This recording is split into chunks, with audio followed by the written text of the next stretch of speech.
विकास bank क्या होता है? तो विकास बैंक क्या होता है? तो विकास बैंक उस वित्तीय संस्थान को कहा जाता है जो लंबे समय तक चलने वाले और कम प्रतिलाभ देने वाले पूंजी निवेश के लिए दीर्घकालीन ऋण मुहैया करते हैं। निवेश शहरी ढांचा निर्माण, खनन, भारी उद्योग और सिंचाई के क्षेत्र में किए जाते हैं। विकास बैंक को सार्वजनिक ऋणदाता संस्थान, ट्राम लीडिंग इंस्टीट्यूशन अथवा विकास वित्त संस्थान, डेवलपमेंट फाइनेंस इंस्टीट्यूशन भी कहा जाता है। विकास बैंक की विशेषताएं क्या?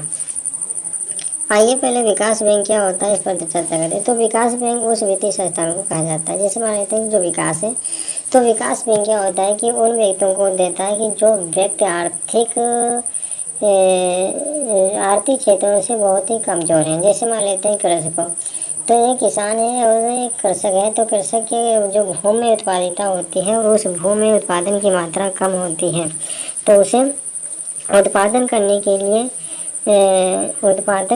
के लिए वो ऋण प्रदान करता है, और जैसे ऋण प्रदान करता है जिसे अधिक मात्रा में फसल उत्पादन की जा सके। सिंचाई की सुविधाओं के लिए जैसे ट्यूबवेल हैं, नहर हैं, तो आदि और कुआं हैं आदि की खुदाई के लिए ऋण प्रदान किया जाता है। तो आदि की खुदाई के लिए ऋण प्रदान किया जाता है। जो बड़े बड़े उद्योग धंधे लगाते हैं उसमें ऋण प्रदान करता है, और जो ऋण दीर्घकालीन मुहैया प्रदान किए जाते हैं। तो विकास बैंक जो ऋणदाता होता है, ऋणदाता ऋण लेकर और अपनी उत्पादकता में डेवलपमेंट करके या विकास करके दोबारा उसे ऋण भी प्रदान कर देता है। इसे हम क्या कहते हैं? विकास बैंक कहा जाता है। आगे देखते हैं विकास बैंकों की विशेषताएं क्या हैं। तो विकास बैंक की विशेषताएं क्या हैं? तो विकास बैंक की विशेषता यह बैंक समाज को लाभ पहुंचाने वाले दीर्घकालीन निवेशों को प्रोत्साहित करने के लिए बहुत कम और स्थिर दरों पर ब्याज लेते हैं।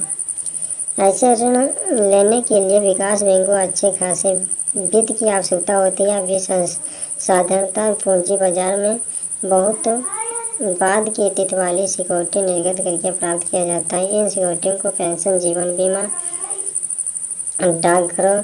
डाकघर जमा तथा दीर्घकालीन बचत संस्थान खरीदे जाते हैं।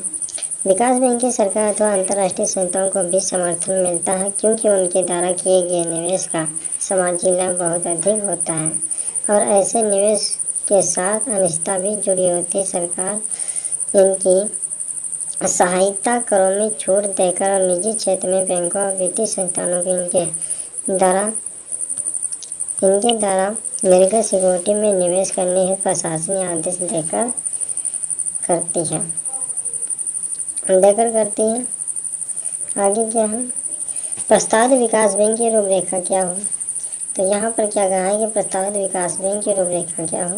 बाद में विकास बैंक की स्थापना के पहले यह विचार कर लेना उचित होगा कि वित्त कहाँ से मिलेगा। यदि विदेश से निजी पूंजी आमंत्रित की जाती है, इसका अर्थ होगा कि पूंजी देने वाली कंपनियां इस बैंक पर आंशिक स्वामित्व होगा और ध्यानपूर्वक विश्लेषण के पश्चात इस विकल्प के लिए जाना चाहिए। राजनीतिक और प्रशासनिक नेतृत्व को चाहिए कि वे विकास बैंक के सदृश पूर्व में स्थापित बैंकों तथा IFCI, ICICI, IDBI आदि के संचालन में सीखे गए सबकों पर विचार करके ही नए संस्थान को एक दृढ़ नींव प्रदान करते हैं।